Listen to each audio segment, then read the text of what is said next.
मर्द वैसे तो बहुत बहादुर होता है, मगर दुख और तकलीफ में वो कभी खुलकर सामने नहीं आएगा।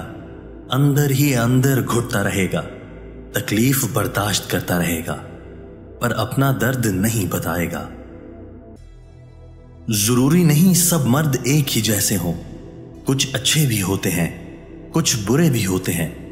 मगर मेरा मानना है कि अगर कोशिश की जाए तो किसी भी रिश्ते को प्यार में बदला जा सकता है, उसके दर्द को महसूस किया जा सकता है। मर्द जब बाहर से अपने घर वालों के लिए रोजी रोटी कमा कर लाता है तो उसे बहुत कुछ बर्दाश्त करना पड़ता है। कई लोगों की गालियां तक झेलनी पड़ती हैं, मगर वो सब कुछ सिर्फ अपने से जुड़े रिश्तों के लिए बर्दाश्त करता है।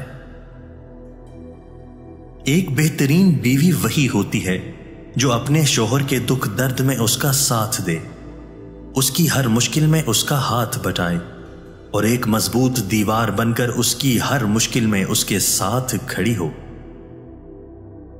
मर्द को मुश्किल वक्त में मजबूत कांधा नहीं चाहिए होता, बल्कि उसे एक नरमो नाजुक सी आगोश चाहिए होती है। बचपन में तो ये सहारा मां या बहन दे देती थी, लेकिन शादी के बाद मर्द अपनी बीवी से इसी इखलाकी और जज्बाती हिमायत की उम्मीद लगा लेता है।